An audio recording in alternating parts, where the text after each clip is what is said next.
Hey everyone, in this video I just wanted to share a few brief thoughts on chapter 14 of the Jacobs et al. Textbook. I didn't really want to go in depth on any of the key principles because I feel like they do that just fine, as well as some of the demonstration videos, but I did have some contrary reactions in some points. I just kind of wanted, this is more of a, I guess, a critique or a review of the chapter. But in general, though, what I think the key point is, and that was somewhat named in this chapter, but I wanted to make clear, is that deepening the focus, and I guess that's another word for just doing counseling or therapy in a group. So choosing one individual to go deeper with and to kind of do some of their individual work, but in the group setting. So deepening the focus for that one member often can deepen the process for the entire group if you do well at partnering the other group members in that process, which the chapter talks about examples of how to involve the members in that individual work. So that's the key. That's the key is that yeah. I hope some of you noticed that at group labs that when one person took the leap to go deeper, then others, it kind of the whole process of the group can deepen if there's trust and if there's, a sense of cohesion and universality, at least to a minimal degree, then you can then all descend together. So yeah, that's I think the key principle of this chapter. So just a few things. So on page 367, under the goals of therapy groups, the very last sentence states that uh, although focusing on process goals can be a valuable aspect of therapy groups, this should not be the main focus of any therapy group. The focus usually should be on individual concerns and outcome goals. I can see their point there, but I also kind of disagree that like sometimes the process of the group is the ideal way to go about the individual deepening their work. Uh, so I didn't just want it to be like, okay, we'll just pass over the process of the group because we just need to focus on the individual. No, like sometimes the experiential component, like maybe the individual work is that I avoid conflict, so then how do I avoid conflict in the here and now in the group would probably be the most ideal way as a social microcosm to address that rather than just focusing on them individually. Maybe there's some room for that, but just the language that they use of this should not be the main focus. I really wanted to challenge that sometimes it absolutely needs to be. So they kind of keep room open for that too, but I think I struggled a little bit with their wording, so I just wanted them to name that. Uh, then also on a couple more pages on page 369, it talks about knowing the subject or topic. Sometimes I work with students who are just like, it's unethical for me to work with these clients because they're new, or this topic because I'm new and I don't know anything about it.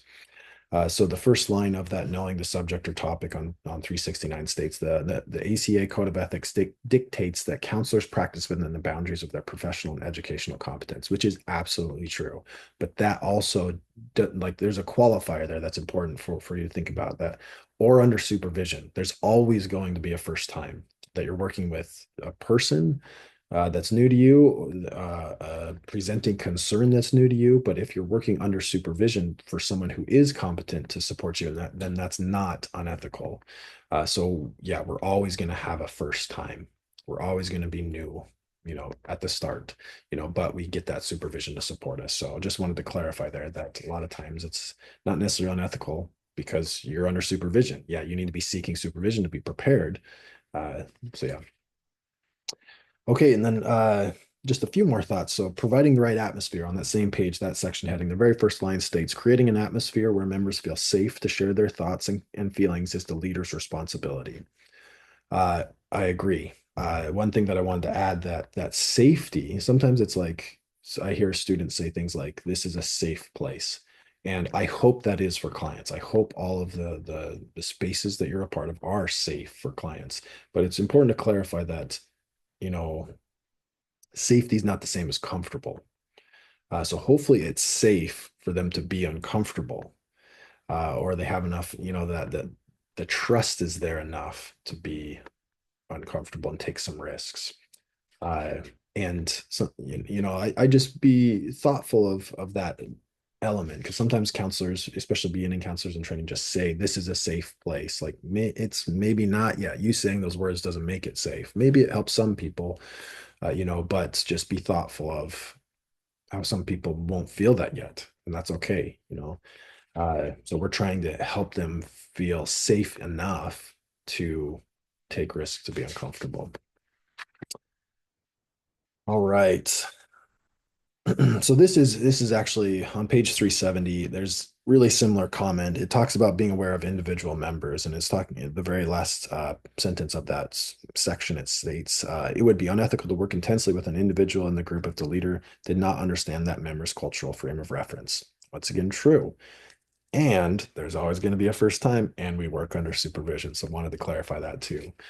So seeking out supervision and consultation is often how we gain that competence because it's not like, yeah, like it's often best if we can do some like before we work with a new client population, that we get the training, but sometimes it just emerges in the moment. So then we have to do the best we can and get that supervisory support or seek out resources at that point. So just one thing to consider there.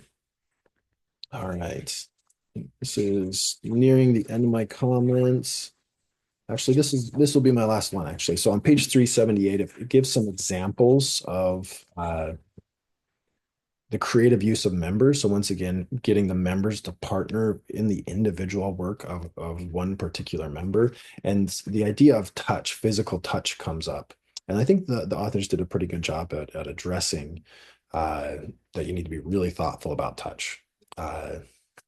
And let's just so one of their lines is this exercise, it's the exercise of actually like holding down a group member who's feeling trapped, but like physically let me start over there. So the member's feeling like emotionally or cognitively stuck, or in a dynamic in their family of origin or something like that. They're stuck, they're trapped. So then this creative use of members is to like physically like hold down the member just for a few seconds to kind of reenact that in a physical way. And some of you listening are probably like, oh yeah, I can see why that might be problematic. And absolutely, like some people really have negative reactions to that, particularly those with trauma backgrounds. But I don't bring that up to say don't ever use physical touch, but we have to be really kind of cautious and thoughtful and making sure we're getting informed consent for that and making that clear. One line from the text on 378 about touch is this exercise, the kind of the trapping down for 5 to 10 seconds, should be used only by an experienced therapist and must be used with great caution because it often evokes the emotional release of some deep-seated pain from childhood or former relationships. So it doesn't mean that you like, once again, there's always going to be a first if you choose to do this, but you have to be ready. The experienced therapist is someone who's ready for the strong emotions that it could elicit. So yeah, overall, the key principle is being really thoughtful of physical touch and of just the ethics of that, making sure that you're considering, I guess, from last week's module, the meta ethical principles behind, physical touch. Uh, Obviously, the baseline is that we're doing no harm in doing that. Okay, those are a few thoughts of conducting counseling or therapy for an individual in groups. Okay, thanks everyone. Let me know if you have questions.